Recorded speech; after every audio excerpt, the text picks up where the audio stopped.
The Fabulous 413 podcast is funded by the UMass 5 College Credit Union, dedicated to creating access to financial well-being for local people, businesses, and communities. Insured by NCUA, umass5.coop. The Fabulous 413 podcast is funded by Visiting Angels West Springfield, providing home care for seniors and veterans in Hampden County, including Angel Care, short-term post-surgery support for seniors and their loved ones. visitingangels.com/West Springfield.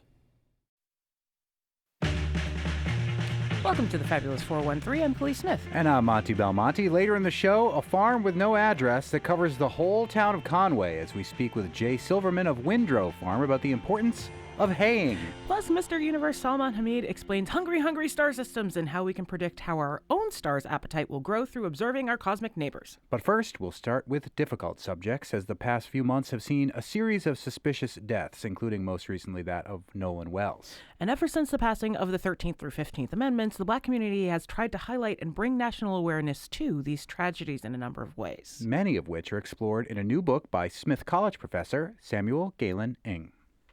It was a circuitous route in terms of how I got into this work in the first place. I was always interested in general in how people with relatively little power create power. That's the kind of guiding question of a lot of my work. I was interested in African American history as an undergrad. I came into that just because I had really great teachers. I have to cite Jonathan Holloway as one of my teachers at Yale. From there, I kind of developed an interest in thinking about race and power and citizenship, my own upbringing. My father's Chinese American, my mother's African American. I'm a queer person too. It's just like I've always been interested in questions of citizenship, power, belonging. How do we carve out space? There was really one major turning point moment when I was developing the early stages of this project, and that was reading David Levering Lewis's biography about W.E.B. Du Bois, in which he's writing about the silent march that takes place in New York City in 1917 in response to the East St. Louis race riot. And he has this one line that was really striking to me, and it does appear in my book. The wake of East St. Louis was a time in which Black people started to feel as never before that they were an endangered species. And so that starts to become the first chapter of my book. And as I was researching it, just out of curiosity, I started to find that there were a number of silent marches that had taken place in cities across the country, and I had never heard of those. And why silence? What work does silence do? Why are activists choosing silence? And why repeating it? Why are they repeating this performance of silence? And so then I started to explore the political work of silence, its capacity to be replicated, and how it becomes this kind of a method of protest. We're on campus at Smith College in one of the very old professorial buildings with a window air conditioner, mercifully, talking to one of the professors of Americana Studies here at Smith College, Samuel Galen Ng. Thanks for having us in your office. Yes, thank you so much. Thanks for inviting me. You have a brand new book called Assemblies of Sorrow, Performances of Black Endangerment in the Jim Crow Era. Yep. I think a lot of modern media, at least a lot of modern Black media, is taking lessons from a lot of the things in this book that maybe greater public isn't necessarily aware of. Yeah, and you sort of take a look at these assemblies of sorrow, as you call them, from the early part of the 20th century around World War I, and then by the end connect the dots all the way up until the modern era and the Black Lives Matter movement and more. But for to kind of set the tone, Samuel, tell us what you mean by Assemblies of Sorrow, which is the title of the book. Sure. So in Assemblies of Sorrow, by that I mean various forms of congregating in public in grief. I'm looking at the ways in which Black activists, artists, and intellectuals came together publicly to grieve in response to white supremacist violence, and the political work that they produced by way of these congregations, how coming together fostered forms of community and also intensified feelings of care intra-racially among Black people themselves. So that's what I'm interested in. With the exception of Billie Holiday, because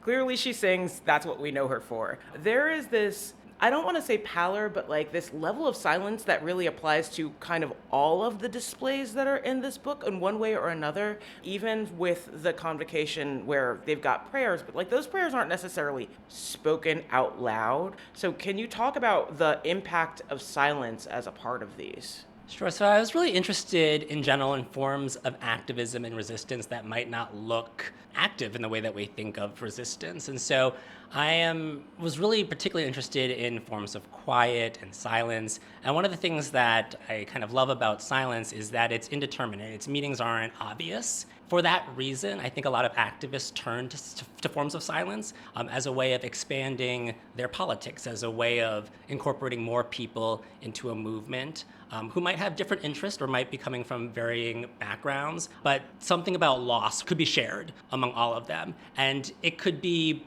internal. It's a lot of the forms of resistance that I'm interested in are both public facing, so they're outward in their expression of a kind of taking the form of a kind of defiant resistance, but they're also really internal and operating on an individual level. And so in that sense, quiet or silence is really expansive. It can mean a lot depending on the person.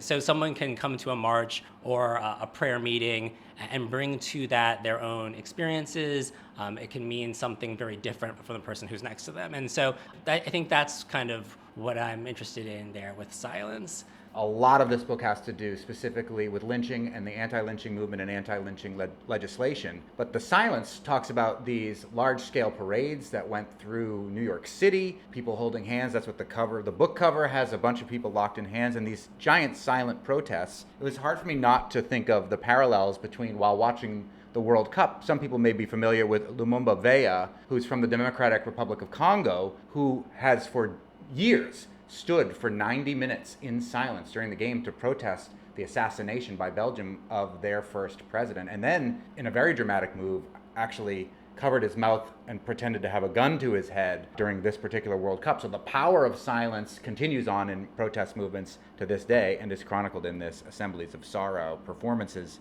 of Black endangerment. And you call it performances, and I think some people think the word performative or performances has a negative connotation, but that is not how it comes across in your book. Talk about calling it performances of Black endangerment. Yes, I'm using the term performance in a more open sense as an enactment, as a form of doing. It doesn't simply mean a theatrical performance, something that takes place with scripts in theater, although one of my chapters does actually explore drama in theater. But I'm really looking at performance in a broader sense as actions taken by people in response to forms of violence. And those actions can be prayer, they can be forms of silence and withdrawal, they can be loud public marches. I mean, they can take all sorts of forms. And a lot of the work that I'm really informed by is coming out of performance studies, which is interested in how forms of action actually produce something that don't pre-exist the action. And so it's something that is created in the midst of performance. That's what I'm really looking at with these assemblies. Like,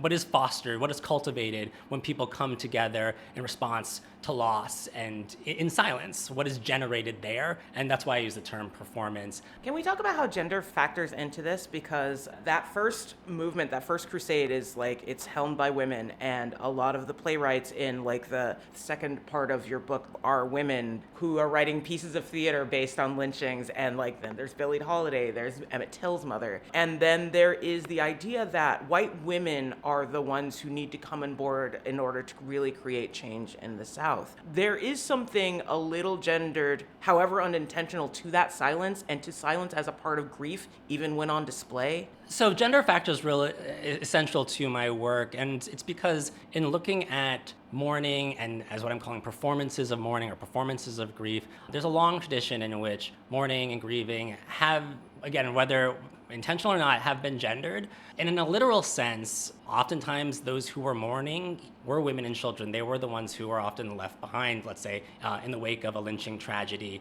So it takes on this gendered valence. What I'm looking at is how they, in a sense, took advantage of or embraced that role in order to create different kinds of politics that we might think of as a kind of a Black feminist politics. We might use that language now.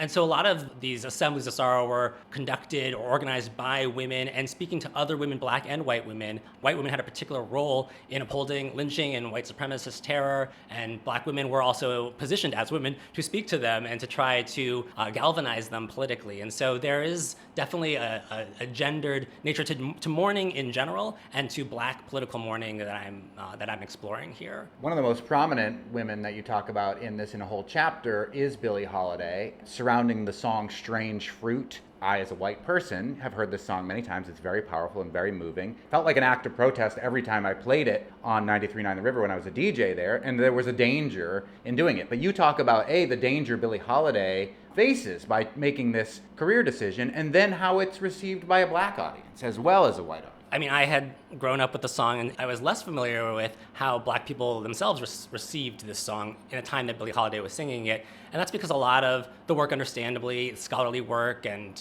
kind of popular receptions and ways of viewing Billie Holiday, look at how white people have received this song or the impact that it had on white audiences. And that made sense because Billie Holiday was very much singing for and to white people, and a lot of times in predominantly white spaces. But it had a profound impact on black communities across the 20 years that she sang it, from the late 30s through the late 1950s. And I was really interested in looking at that and thinking about how Billie Holiday was herself cultivating these assemblies of sorrow. In terms of the actual response, I mean, time and again, what we see from black people who hear this song, who witness it, is that it haunts them. They carry it with them for the rest of their lives. It changes how they think about their own selfhood, their own relationship to the black community. So she really does transform people, and she does it time and time again, repeatedly through every performance. And so when you say that the song does resonate as this political act, Billie Holiday was really intentional about how she performed it and how she sang it and to whom she sang it.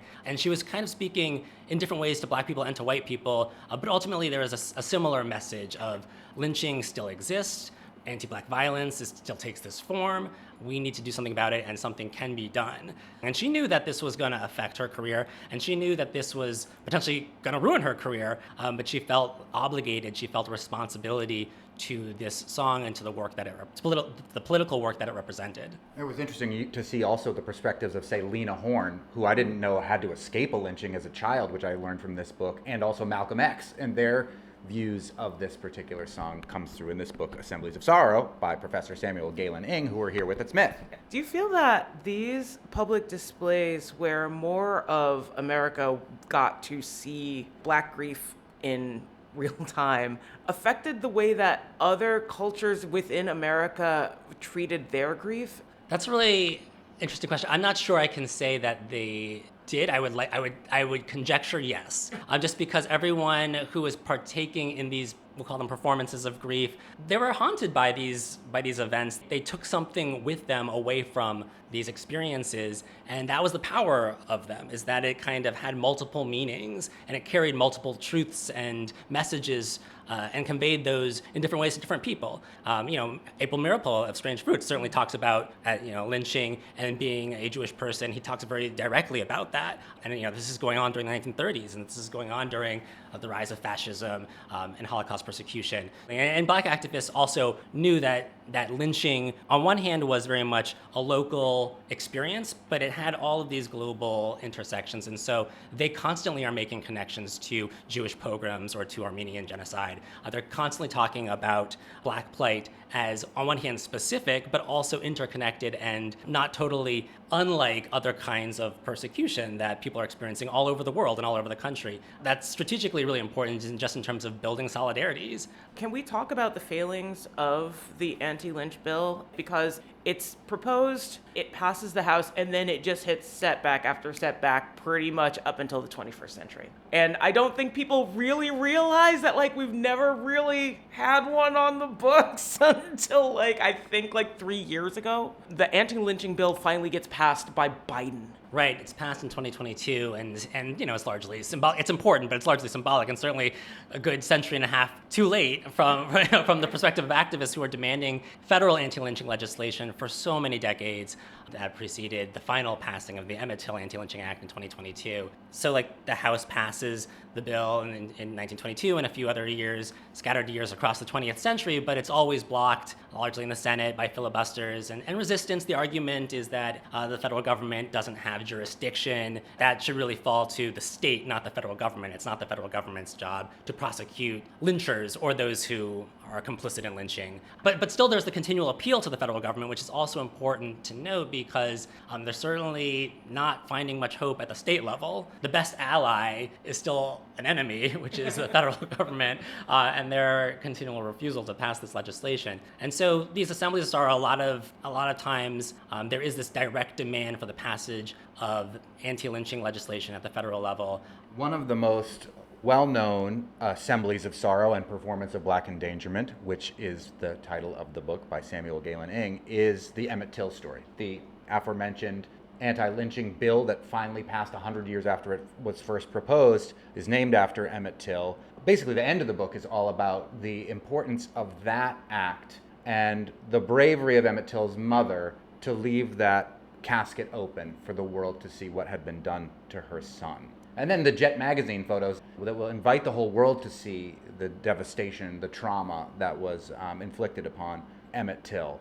What do you think that meant for the movement? Well, when I talk about my book and I talk about the fact that I'm writing about black mourning, almost always the response that I get from people is, oh, so you mean Emmett Till? That's the iconic moment. That's the watershed moment. That's in a lot of ways, the culmination of these assemblies of sorrow that I write about. It's this explosive moment that is both specific and also part of a longer lineage. But it is specific too, and it is special in its scale, its scope, occurring in the mid-1950s in Chicago, which was already this major hub for black political organizing, media, activism. So the specificity of Chicago really does matter here too. There's all sorts of other political and social confluences that enable Emmett Till to kind of rise in a sense. Maybe Till herself is really important as a courageous figure. She did not have to, in any way, she made the choice. She didn't have to expose her son's battered corpse for the world to see. She made that choice as an extremely painful one, but in her mind, she thought this was the only way to get people to see what white supremacy looks like. I think that's part of it, is because we could talk about anti-black violence, we can say these terms, but they exist in an abstract sense, in a lot of ways, even for black people, young black people too. They exist in the form of rumors and stories and ideas and concepts, less so necessarily, at least at this time, in the form of a physical, tangible child who has been destroyed. And the fact that this was a child from the North, that maybe Till allowed us or invited us to see what white supremacy looks like. In the mid-1950s, by the way, a time in which a lot of even civil rights organizations like the NAACP were essentially suggesting that lynching was receding or was a thing of the past, or there were other concerns that were more pressing. Maybe Till really shatters that in this funeral, in which she has an open casket. But it was important for Mamie, Emmett Till's mother, to expose this violence for the world so that white people too could become enraged and join a movement. And this also coincides, of course, with a whole new generation, the so-called baby boomer generation, and a lot of black folks at that time referred to themselves as the Emmett Till generation, who came of age with this image in their mind, who are around the same age as Emmett Till, and they're the ones who tend to be really affected by Emmett Till, and they say things like, this could have been me, this could have been my brother, and I need to do something. So with that searing image of Emmett Till in their mind, they carry him with them as they move forward and then develop into the generation that kind of becomes the foundation for the modern civil rights movement. In doing this work, I really come to appreciate that there's gradations of knowing. There's knowing and there's feeling, or there's knowing about something, and then there's really, truly witnessing it, such that it becomes a part of your body. And that's what a lot of the testimonies, a lot of people who write about Emmett Till, one of the people that I mentioned, for instance, is Jesse Jackson at the end, who talks about how, in his words, seeing Emmett Till changed the DNA of our bodies. And so for children, for even young black people who had certainly heard about lynching and knew of it, there's a difference between that and then actually being in Robert's Temple Church with Mamie Till, and seeing this body. And Mamie Till knew that. She understood that. That's why it was important for her to display the body and not just simply talk about what had happened, which also meant that she had to retrieve the body, which absolutely was quite difficult. And she had to fight really, really hard to get the body back, because officials in Mississippi wanted to do away with Emmett Till's body. They wanted to bury it. They wanted to conceal what had happened to him, precisely because they too understood the power of this body, of the tangible, in a sense, evidence. And it really does become legally evidence in the court case, in which the whole argument it's a silly argument, but the whole argument is that this body is not Emmett Till's body, or that Emmett Till wasn't killed. And so having the actual flesh is critical. Legally, it's critical politically and emotionally and psychically and spiritually. all of those things together. That is absolutely the power of the tangible, because so many times black bodies were disappeared, as Emmett Till's would have been had Mamie Till not stepped in. Now, in the decades that have passed, we have arguably been really saturated by images of anti-black death, and so the question might be, what is the role, or is there a role in witnessing something like this, or how has that witnessing shifted? And there are maybe advantages and disadvantages in continually seeing the violence that is inflicted on black people. And it culminates in the book, Assemblies of Sorrow, Performances of Black Endangerment in the Jim Crow Era, a new book by Smith College Professor of Africana Studies, Samuel Galen Ng. Thanks so much for welcoming us here to Smith, to your office, and thanks for this book. Thank you so much for having me. It's a really good read. It's not a fun read. No, it's an interesting read. But it is a very good read. And just as a side note, we spoke with Professor Ng prior to the news of Nolan Wells, but as we mentioned in our chat, that just highlights how the problem is still very much with us. And thanks again to Samuel Galen Ng for chatting with us. Coming up, we learn about the importance of hay to local agriculture with Jay Silverman of Windrow Farm in Conway. And up next, the stars will eat us all eventually, and Mr. Universe tells us more about cosmic cannibalism next. You're listening to the Fabulous 413 on 88.5 NEPM.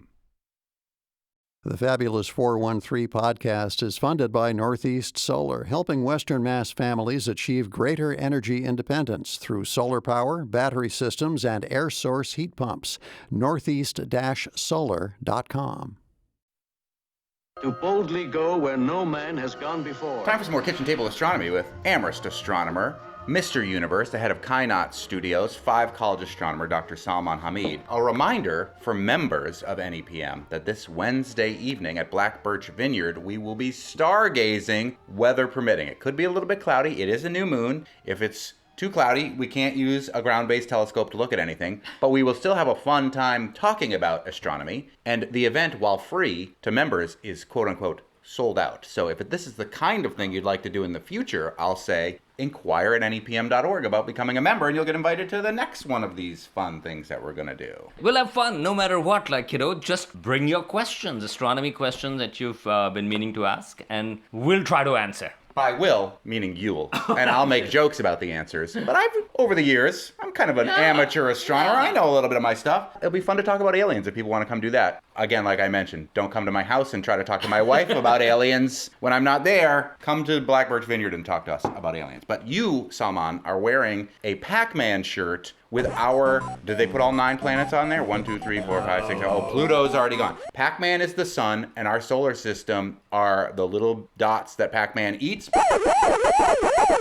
Because that is what's going to happen to our solar system. Game over, it says. When our sun expands, it's going to consume at least the internal planets with its expansion, right? Right. So it depends upon how you think about the end of the world, because there are a lot of ways to think about it, including the fact that for individuals, end of the world happens on an individual basis, but also from the Earth perspective with climate change and with other things. If you think about humans being the last thing, then yeah, that may actually happen much sooner. However, you can also think about end of the Earth, meaning when the Earth gets eventually swallowed up by the sun. I should remind you, we have a few billion years for that, because sun will eventually expand and it will swallow the Earth. Possibly.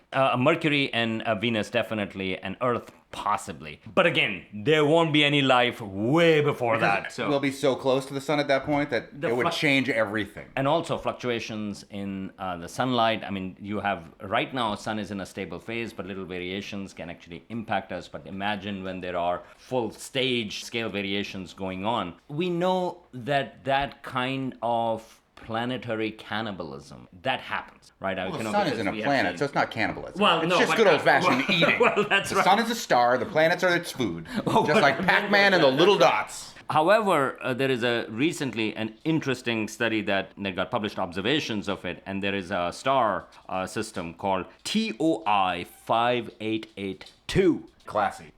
It is 1,300 light years away. Relatively far away if you want to think about it in terms of stars. The nearest star to us is 4 light years away. But if you think about the scale of the galaxy, it's actually relatively close. And we know that it's a little bit bigger than our sun, about 30% bigger than our sun. And there is a suspicion that this nice star, a little bit like our sun, a little bit bigger, ate a planet. Uh-oh. What makes this particular star system interesting is because it has in its orbit something called a brown dwarf.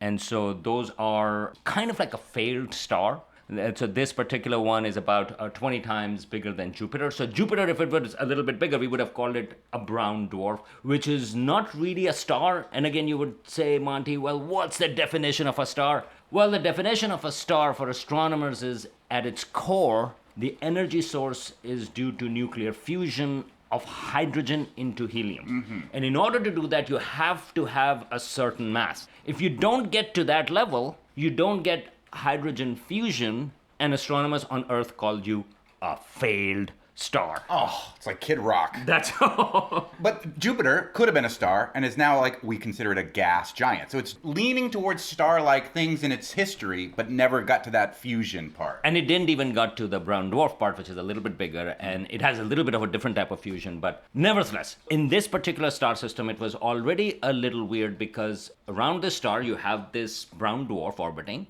but it's very close. It takes only about a week to orbit.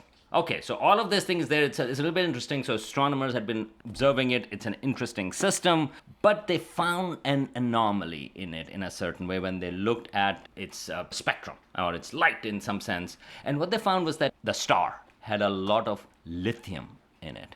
And this was surprising because usually stars like these, sun-like stars or a little bigger, they actually don't have a lot of lithium in it by itself. But planets do. And so what astronomers think what has happened is that there was a planet that was close by and it got swallowed up. To me, the surprising stuff about this study is that they think that this planet got swallowed up actually maybe 1 billion or 2 billion years ago. Wow. But the signature, and so that lithium, which was part of that planet, enriches the star, and it becomes a signature of how we can tell if a star ate a planet or not. So this is like sort of like Columbo or Murder, She Wrote. Oh, you did that a long time ago. Oh, but wait one more question. There is one thing. One other thing. One more question, sir. Where did that lithium come from? And so that is from that planet. I think that lithium has been effective in a lot of different people's lives as well. So this star is going to be super chilled out now that it's eaten a planet's worth of lithium. That is correct. But here is this other puzzle. Usually, the fate of the Earth we talked about was linked with the expansion of the sun into a red giant and then eating its planet. The problem with this particular star is that it's actually in its midlife. Uh-oh. It is not a red giant. But it will be someday. Well, it will be someday. But the question is, how did the planet then, in a stable phase, got absorbed by its star? Again, 1 billion or so years ago, so we can't observe that. It's 1,300 light years away. When we look at it now, it's telling us what happened 1,300 years ago there. And the evidence now is that it ate a planet 1 billion years ago that had some lithium in it. And so the primary suspect was the star. And it turns out, well, who else is there in the system, Monty? Is it another star? The brown dwarf. All right. It was close by, and astronomers think that otherwise it would not have lost its orbit to be swallowed up into the sun, or collision course into the sun, if you want to say it, or into its star. But it was this other brown dwarf, which is bigger, but it may have disrupted the orbit of that planet and sent it hurling into the star. This is the three-body problem, right? Well, yes, that is correct. There's two things it wants to orbit between. It destabilizes the orbit, gets spun off, and now a sun eats it, planet's worth of lithium. Well, except that in this particular, because the star's gravity is a lot more. So the brown dwarf and the other planet would be orbiting a little bit more like the planetary system. Right. But nevertheless, the brown dwarf actually, they think it sent this planet hurtling in, and we would never have known about it except the trace of lithium. So this is kind of a cool thing, and we would have said but whoever did that should deserve some punishment. And unlike the real world, in this particular case, the brown dwarf has it coming too, because it is actually orbiting pretty close to the star, and astronomers estimate that it is also going to spiral into the star, and the estimates are potentially in 25 to 30 million years. And so the brown dwarf, it's also going to meet the planet that it hurled into that star, and then they will duke it out inside. I wonder of Snow White's dwarfs, which one the brown dwarf would be. Sleepy, happy, grumpy, dopey, sneezy, bashful, doc. I'm going because the brown dwarf sent a planet into a star, that this brown dwarf is grumpy. Yeah, but although I would say sort of like, as a South Asian, it was probably from South Asia. Could be happy. Maybe its solar system is a little more peaceful now that it sent this planet into its sun. Yeah, but I just wanted to contextualize. I mean, so this is actually, to me, the interesting thing is that we can actually trace these type of things happening in other star systems. And our future in this solar system is different. This is the reason why we want to study. Sometimes people say, well, what if it's not like ours? Who cares? Well, because the differences also tell us a lot about us. And so in this particular case, this is not the fate for our solar system. Solar system doesn't have a planet brown dwarf, for example, nor this planet. In fact, astronomers can also estimate the size of that planet. And that planet, they think that it was sort of like a super Earth, meaning to say a few times bigger than the Earth or a Neptune size planet. So it's not an exact analogy to what will happen, but it's something we can learn about in a similar star system 1,300 light years away. These are the kind of questions that we want you to be thinking about. For those of you who come visit us at Black Birch Vineyard on Wednesday evening, the new moon, we're going to do a stargazing event with Mr. Universe and other NEPM members. We'll have some telescopes from UMass, as well as from Black Birch Vineyard, where they make their own telescopes. One of the folks that's working at Black Birch Vineyard. So hopefully it'll be clear enough for us to look at the stars. And if not, we'll still try to have a great conversation about all of your astronomy-related questions. I'd love to see you there. If you like this song, go check out the Aloe Black version. It's amazing. It's lithium for those Nirvana fans out there, and that's what the star is burping out at 1,300 light years away. Straw is cheaper. Grass is free. But hay is the crop Windrow Farm is growing all over Conway. And soon we'll hear about the innovative ways farmer Jay Silverman is haying those fields. You're listening to the Fabulous 413 on 88.5 NEPM. Time for another Local Hero Spotlight with Jennifer Kaur from CISA, the Local Hero folks, and we are at a farm without a farm. Windrow Farm, which is like a farm amidst all the other farms. It's a farm of the wind. Because Jay Silverman from Windrow Farm has hay fever. Yeah, hay fever indeed. I mean, I say how my farm is just sort of it's a verb and an entity, but just exists all over Conway, scattered around a bunch of different hay fields that different people own. Yeah, it is always funny when people say they want to visit my farm, and it's like, I don't know where the circus is going to be that day, so let's try to plan ahead and figure out a barn or field or something like that. And I think of all the farmers we've talked to, we've never talked to somebody who just does hay. Yeah, and I appreciate you saying it that way too, because it's some people will say, oh, just hay, and it's like, oh gosh, there is so much that goes into this, and my brain is never not working, and there's this whole kind of really nerdy corner of farming that's really common in New England, especially Western Mass, and especially these hill towns where we have these hilly, rocky soils that produce really good grass and really good hay crops. Been a nerd about hay since I can remember. Can I provide a little context? Yeah, Sorry, yeah. just because I think it matters when Yeah. we're talking about hay. So if you think about the world, right, there's just only so much land on the planet. And then within that, it's like a quarter of the total surface. There's only a fraction that is like agricultural land, maybe an eighth of that quarter. And then of that, only a third of that is like arable, so prime agricultural land. Mm-hmm. The rest of that is marginal agricultural land. And that's where hay and forage grows best. So this is a great example. We came up from the Connecticut River Valley, up in elevation, away. So we're like in this space where exactly hay is the crop. Absolutely. I mean, we grow good rocks and trees up here, but the grass grows really well in well-managed fields. And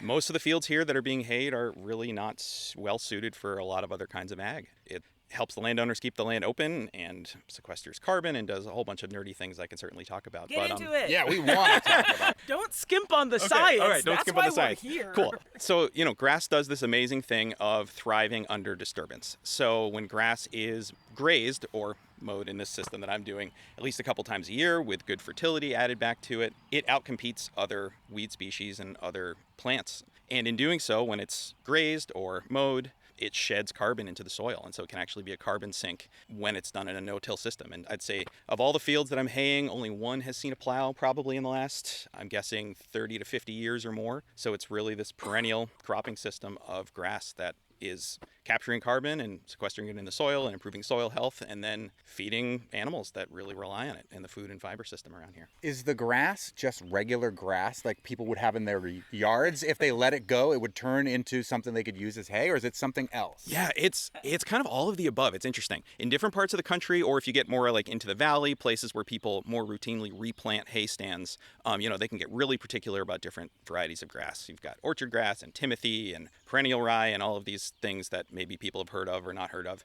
But around here, that was done at some point with these fields, but then a good, just healthy mix of the types of grass that grow well there have thrived. I do have a couple fields that used to be lawns, and whatever was planted there did grow up, and often that's a much kind of finer, hard to identify type of grass, but often works well for certain animals. But then other fields are just so many different microclimates. Like I've got it on spreadsheets about different compositions in different fields and trying to match that up with people's animal needs and texture and nutrition and all of that. So it was not really a yes or no answer, but it's kind of all of the above around here. So most of the grasses in New England are cool season grasses, so they have a flush in the spring and then again in the fall. Yep. And those are grasses that were imported from Europe during colonization.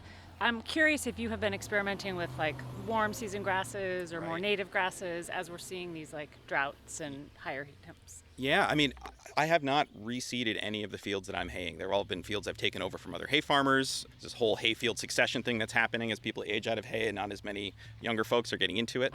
But I haven't, reseeded or replanted any fields. It's really a matter of managing what's already there and improving that quality through fertility. And some of these fields I've been haying for a decade or more and just watch that quality come back. So they are mostly cool season grasses. There are a lot of native grasses mixed into it. Those ones can be a little bit harder to identify because they're not some of the major grasses that everybody recognizes.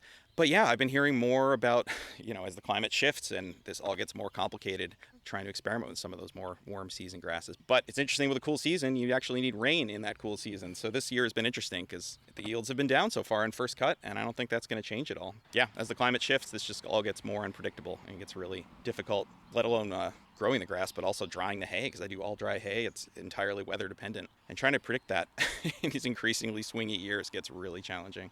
Can you talk to us about why you're doing dry hay? Also, the difference between wet and dry hay, because I think people see like hay and straw as one thing and don't think about its original state or why you might use its original state. Absolutely. And then there's even another nerdy nuance about small square bales versus round bales. Yep. So I'm doing all squares, the traditional ones that you move by hand. Thumbs up from Jennifer Core. Why? Is there something wrong with the round bales? No, there's nothing wrong with it. It's just, so, okay, let me back up to answer that first question about dry versus wet, because that's a really important thing. I mean, traditionally, hay was dried to store it into the winter for use by animals when there's no fresh grass to eat. That's still what the majority of it's used for. And it was dried in order to keep it from molding or even spontaneously combusting if it's not dried enough, which is always a risk. So people figured out over a long time that they needed to dry it down and essentially preserve it that way. It's like the jerky of the animal feed. Yeah. World. Kale chip. It's like the kale chip. Oh, kale chip, okay. But the kind of technology of making silage and fermenting grass, mostly for use by dairy cows or other ruminants, has gotten more popular. And especially as the climate keeps shifting and it's harder and harder to have these stretches of weather that you need to make dry hay, dairies and beef farms and other producers like that have been able to either chop that grass and ferment it either in silos or in plastic covered pits, or the marshmallow bales that people see, the plastic I love that. wrapped. I used to tell my kids, this is a marshmallow farm, kids. Right? Exactly. That can work as a really efficient feed source for people that are feeding their own animals, but it can be difficult to market that to a lot of the smaller scale homesteaders, small scale farms, and horse owners, because horses really can't eat that fermented hay. Being a hay farmer that's selling all of my hay to local folks, making dry hay really is where the market is. It's also what I love doing, and the entry point of the equipment is cheaper than trying to get a round baler and then wrapped round bales. But also the market is really for these dry, small squares. I say small. They used to just be called squares, and then out west they started making big squares, and now we have to call them small squares. But hand scale. They make everything bigger out west.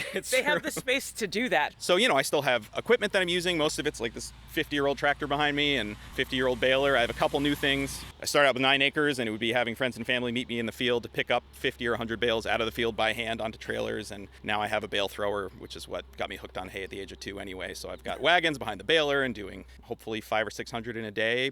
So you got into farming because you could throw things. Well, have any of you ever seen a bale thrower on the back of a baler? I mean, my 2-year-old brain just latched onto that. My parents neither of them were from Conway. They bought a house just by the library. I came along, and a good friend has become a hay mentor, was the one that was haying that field back then, and my 2-year-old brain saw it and saw these bales flying into the wagon, and it just clicked. And I've never been able to put into words exactly why I love hay so much, but it all goes back to that. It's a total Rube Goldberg machine. And now that I have one and am able to do that, I don't know, I just get a bit of joy every single time it throws a bale. I just can't really explain it. I love that. Do you have to hire labor at all to load into the barn or otherwise? Friends and family that I insist on paying, but really it's just a good network of people helping, and then sort of over time increasing efficiency of the fields that I'm doing, the different barns that I'm using. One that I started renting this year that I can park a lot more wagons in, and then I have customers meet me to get a lot of it off wagon. So I haven't really had to get into the employee realm. It's kind of the sweet spot of this being a viable part-time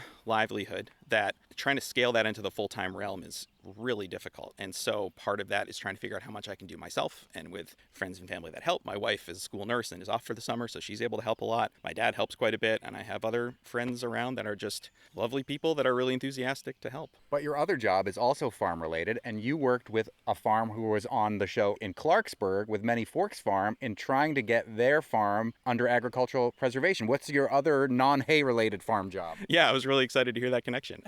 So I'm also the Massachusetts field agent with Land for Good. So we're a nonprofit. We work in all 6 New England states, and we work on farmland access, tenure, and transfer. So we're really helping farmers find land, how to get on that land, how to write written leases that reflect reality well and function well in real life, working with landowners trying to find farmers, and then a lot with succession planning. So people that are looking toward the next generation of their farm and how to pass it on to people they know, and or even if they have nobody who's interested, how to find somebody. So I've been doing that work for the better part of a decade also, which is just a lot of fun and really meaningful and just taps into all my interests and experience doing this because, like I said, all the hay fields that I hay are not owned by me. They're all different arrangements with different landowners, and it's this really kind of mutual system for it.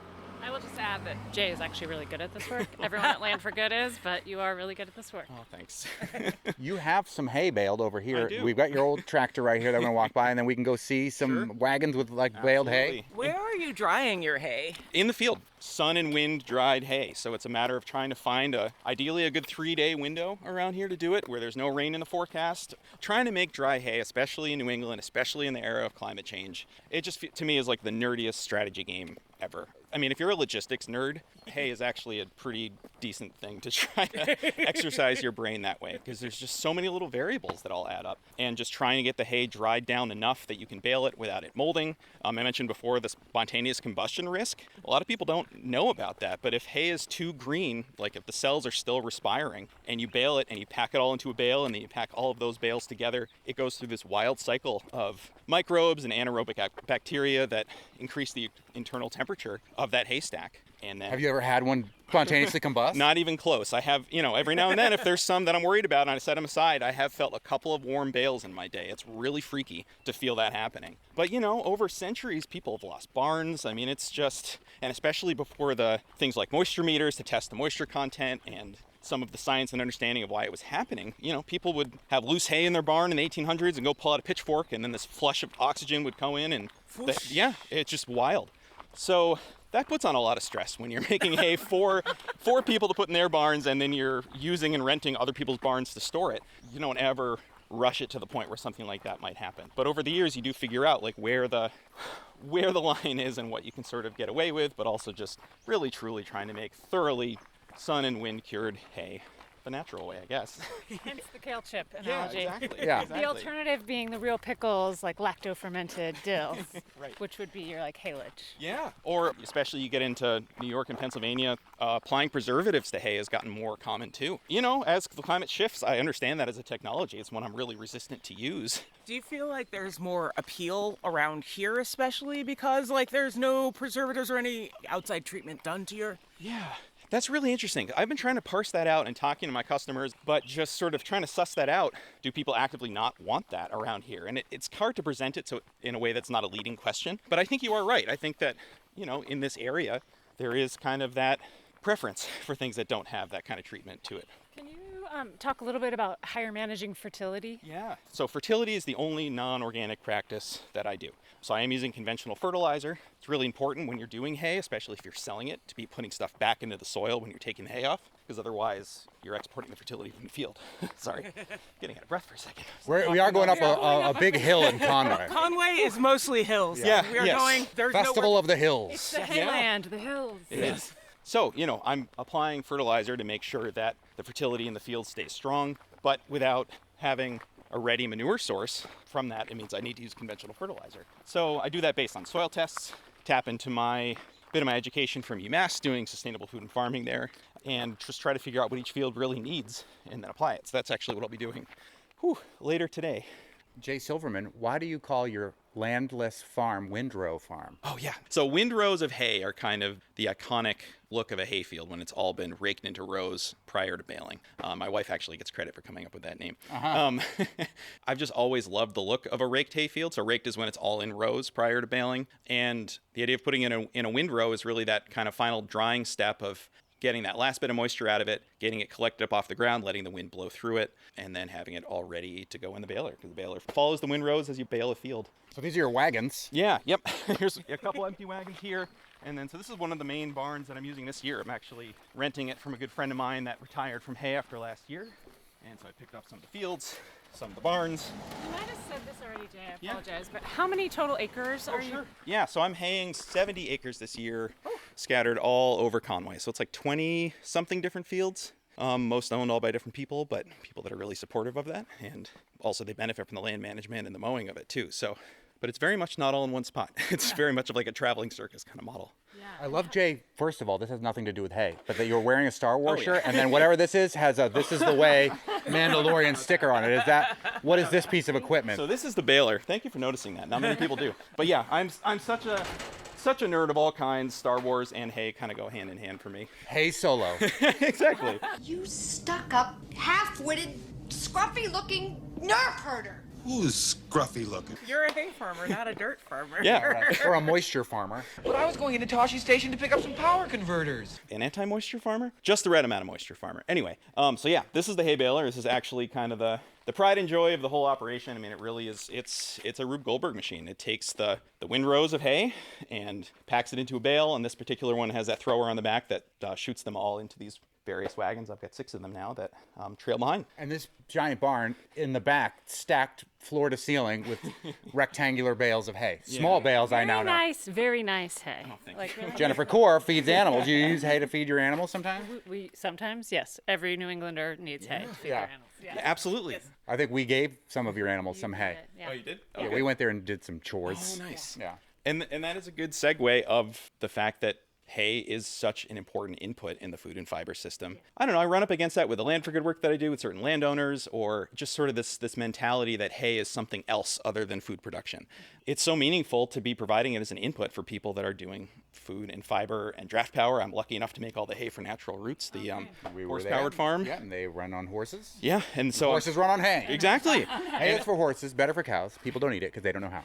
And they can't. That's actually an important thing to say. Yeah. These hay fields are growing plant material to feed livestock, who then turn that into protein for us. And that is a really important part of this system. Absolutely. It's really meaningful to plug into that. I've had times of trading hay for cheese, for small-scale goat dairies. So it is a really vibrant piece of local food and farming and fiber, and then especially like we talked about with land types and soil types and what different things are well suited for. It's just a really efficient system to be growing on some of this land and soil and topography that's more difficult for other types of farming. So forage and haymaking is like the largest kind of agricultural land use across the state. Wow. Yeah, so we think of protecting farmland. In many ways, we're talking about protecting forage land. Which is funny because we've talked to so many farmers, but like I said before, never somebody who does just hay. But we should theoretically, with percentages, be talking almost only to hay farmers, given how the breakdown of how land is worked out. We always hear about farms that have extra land that they're haying. Yeah. We always make kind of assumptions about like, well, that's going to livestock somewhere, somehow. The intermediate process is the thing that we haven't really looked at. And some farmers do their own haying. Right. And you're just doing. So does it work economically for you? Like somebody says, come get this grass out of my field? Or do you have to buy the grass and then sell the hay? So up here in the hills, it's really all free lease on the hay fields. Yeah. It's folks that own anywhere from half an acre up to maybe 5 or 6, or I guess I have one field that's 13, which is wild. But these houses and properties that have these fields, they either were hayed very recently or they hadn't been hayed for a while, but they're faced with the cost of needing to mow that if they want to keep it open. There's current use tax benefits they can get for having that land farmed if it's over 5 acres. There's a whole nerdy corner that I could get into, but it's basically feels like one of the few true win-wins still out there where landowners are really enthusiastic to have their land hayed. I'm enthusiastic to come in and do it so long as topography and location and all of that makes sense. And so I'm able to hay it essentially for free, but I'm the one that puts the fertility inputs in and then take the hay off, and they get their land managed and mowed and the fertility improved and all of that out of it. Yeah, I do think it's important to note that haying is like a capital intensive endeavor. It's not just kind of like, oh, there's grass and let's go get it. There's free grass to go sell. Yeah, there's really intense sort of like machinery costs, the facilities to store your crop over time, the inputs to the field. The fear of spontaneous combustion, which is now a new fear that I can live with. We hear about people leasing land all the time, but not so much leasing barns. How hard is it for you to acquire barn space to store the hay in the meantime?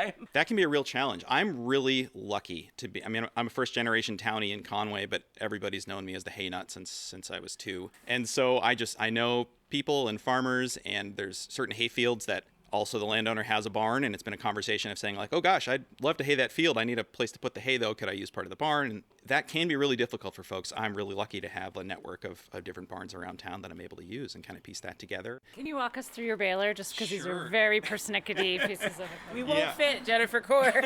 This is the way. Okay, great. So first a tractor's attached to it. This drawbar swung out that way, so the baler is offset to the side of the tractor as you're baling. You're following a windrow, so one of the rows would be going right in the pickup here. As it's running, it's all powered off this drive shaft, which is like the most amazing piece of it. Just this is spinning, and there's gears and different timing pieces, so the hay is going in here. These packer forks push it that way. And then for any of you that have ever heard a hay baler out in the field, it has this very rhythmic sound to it. And that rhythm is this big plunger in here that's pushing the hay back that way. Every beat of that rhythm is grabbing another chunk of hay and squishing it together. And if we want to go around that side, I can show you the knotter because it's wild, but it basically is measuring the length of each bale. And when it gets to the right length, it trips this mechanism, and these 2 arms go up through the hay, tie a knot, come back down, all in between those plunger strokes, and then bales come out the back. And so long as the knotter's working right, which legend has it somebody had a dream in like the early 1900s, woke up, built a prototype, and it essentially hasn't changed since. It's a magical functionality. It really is. And that's what ties it all up. Yeah, yep. And you have to have that adjusted really well. I mean, I don't take a lot of credit for how well this baler works. I try to keep up with it, but it's just a really good design from the 70s. This one I added a bale thrower on, which is these 2 fast spinning belts that shoot each bale into the wagon. And aside from it just being what I love about hay the most, and it's a lot of fun, the efficiency piece is huge because instead of saying, hey, I've got a few hundred bales in the field, come meet me out here, we all need to pick them up and then go to the barn, I can just say, hey, I've got 6 wagons ready to unload, or to just pull them and park them undercover like the ones you see here and deal with them another day. I kind of want to go back to the agroecological value of hay fields, just this idea that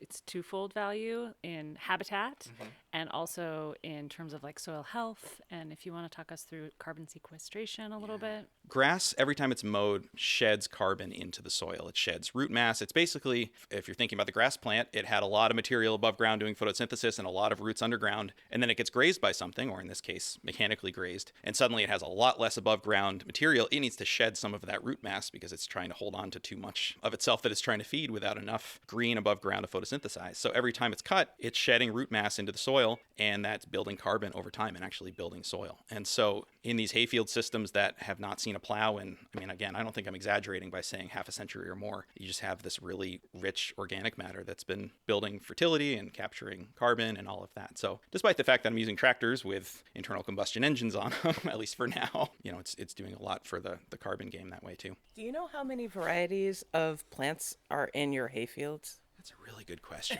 And I imagine that it varies from field. It must vary from field to field. And it even varies like within the same field in some of them too. So that part can get a little bit tricky, like where one corner of the field dries faster than another. And boy, trying to pick a number is interesting because there's kind of a few main categories. There's some of the main grasses that everybody knows that I keep track of just from my own knowledge and from a marketing perspective. So like orchard grass and timothy, perennial rye, one of my all-time favorites because it dries down so nicely. Actually, I think that bale might be some of that. And then there's other, again, these like native grasses that are really hard to get an ID on and really ebb and flow throughout the different fields. Then you have some amount of weed pressure that of non-noxious weeds, so weeds that are not a problem for livestock but are just kind of there. They water it down a little bit. You know, I don't spray any herbicides or anything, and that's less common in this area. You get to other parts of the country and people will kind of spray herbicides on bigger hay fields to try to get like a pure stand of timothy or something like that. And then there's a few noxious weeds to be on the lookout for.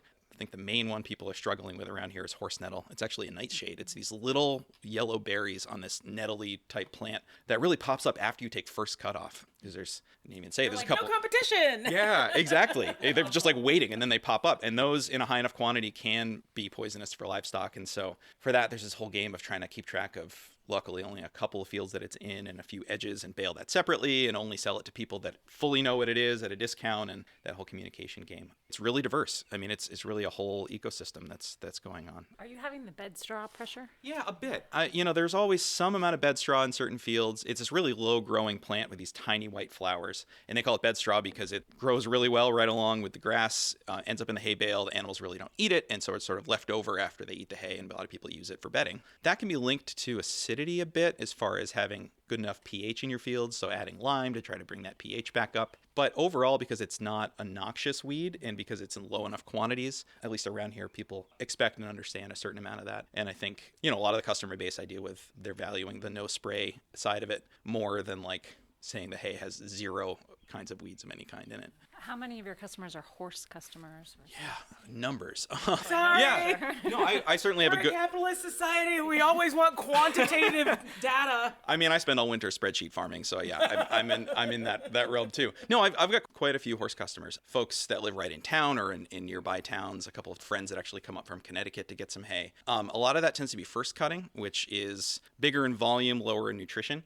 I often say first cut's kind of like lettuce and second cut's kind of like spinach as far as like nutritional density. It's all the same plants, but first cut is when you see all the seed heads coming up. So a lot of these hay fields, especially ones that we haven't gotten to yet, it almost looks a little bit like wheat or something where you can see all the seed heads on it. You mow it once, and then what comes up after that is really high quality, lower yielding second cut, which is all the leaves, and it's where all of the protein and sugar, I shouldn't say all of, it's a lot higher in protein and sugar and other nutrients that like ruminants. So people doing sheep and goats or folks with horses that have teeth problems that need softer material. That's, what they tend to go for. Natural Roots is actually a big user of the first cut that they make off of their own fields. It's like the timing of that. They have their draft horses come to the field and fetch the kicker wagons as I'm baling. It's just like this beautiful moment of seeing horsepower, bringing the hay back to the barn. You can tell the horses get excited about it. They know exactly what's happening. That's how I feel when I go to the Northfield Creamy. That exact energy. I just want to point out the second cutting thing, that tender grass. Yep. So that's what you see when you're on the highway, and like all of a sudden we have a lot of deer pressure right next to the highway. It's because they mow, and now there's like the tender growth. So those deer do not want to be hanging out next to the highway, but it's really good food. Where the good food is. Yeah. Oh, interesting. Problems of our own making. Yeah. Have you found in your adjacent farm life that your story of like how you work hay fields is inspiring to the people coming into agriculture? Because like you're going about this in a way that people don't necessarily know about around here. And it can be kind of enlightening to both like the people who are trying to move off of their farms or like give their farms away and the people who are trying to come into agriculture that it doesn't necessarily have to just be zucchini. Yeah. That could be a bumper sticker, but anyway. No, I think so. I mean, certainly there's a big history of people doing hay in a very similar way to this. So, but I do think this idea of owning none of that land and none of that infrastructure, is a little bit less common and I think is encouraging to folks. I mean, at least in the way that I'm happy to nerd out about it with my Land for Good hat on with people and encourage that. I don't know if it counts as outside the box thinking, but just this idea of inside the bale. Yeah, there you go. Not the baler. No, there's spikes there. We don't fit. We had this talk. Do you know anybody else who's doing hay in the area? That not necessarily like you, but like just in general, because like, again, like you're our first hay farmer. There are a lot of people doing hay around. Yeah, it's anywhere from folks that are getting into it, or a lot of people that are making it for, say, beef cows or other kind of smaller intermediate scale farms that they have going on. A lot of former dairies that have retired from dairying are continuing to make hay. So it is a really popular venture around here. It's just not super well known. Part of the impetus for people to keep their land open is that this is what we all love about living in this area. And most of that landscape is shaped by open forage fields. Yeah. And it gets to your habitat point too, that a lot of these open fields would not be here if they weren't being farmed or hayed in some capacity. I mean, New England was forested, and that it trends back in that direction, unfortunately, with a lot of invasives, the way that succession of forest land goes these days. But yeah, a lot of that habitat wouldn't be there if we weren't haying and farming it, as much as it's an imperfect way of, imperfect from the some of the wildlife's perspective, depending when we mow the field. It's never perfect in that regard, timing wise. They're being ground nesting birds. Yeah, we learned from David Sibley about the bobolinks. Try to wait till July. Bobolinks, and that part's so tough, and it's such a heart-wrenching push-pull on that. But from a hay farming perspective, like, we can't wait till July to do it all. I mean, the forage quality is not there, and you lose quality of the fields, and there's just no way to get to all of it too. So it's sort of you got to make hay while the sun shines. Exactly. Interestingly, though, I think the science is sort of pointing to the fact that you can graze through fields, and ground nesting birds do survive. There's still nest success with that. Jay Silverman, Windrow Farm, thanks so much for being the first strictly hay farmer that we've talked to. I've learned so much about hay. I can see why you love it so much. Well, thanks for coming, and I'm always happy to share the nerdy corners of hay production. I hate to bail on this conversation. No, not at all. But hey. Wheels are turning. Hey! I feel like you've been sitting on that one. I have been. Waiting. Been trying to meet you. This song is less about agriculture. Yes. But speaking of local hay, it's Pixies. It's my favorite of their songs. And if you're even more curious about haying, check out our podcast where we get even more into the nitty-gritty nerdiness of hay and its importance. And thanks again to Jay Silverman of Windrow Farm and Jennifer Core of CISA for hanging out with us as always. On the next Fabulous 413, we'll head to the woods for Double Edge Theater's new summer spectacle, Cataluna Azul in Ashfield. And we'll explore another book of history that was kept from being published for over 90 years with Mount Holyoke professor Patricia Dawson and her aunt's comprehensive tome, A History of the Cherokee. Plus a carefully curated series of summer movies with free air conditioning at the Triplex Cinema in Great Barrington. That's the name of the series, Free Air Conditioning. Yes, and it's curated by a famous film director. And speaking of film, we say farewell to Sam Neill, Dr. Grant from Jurassic Park, the New Zealand actor who passed away at age 78. But if you have the stomach for it, go watch Event Horizon. I'm Khalees. I'm Monty. We'll see you tomorrow.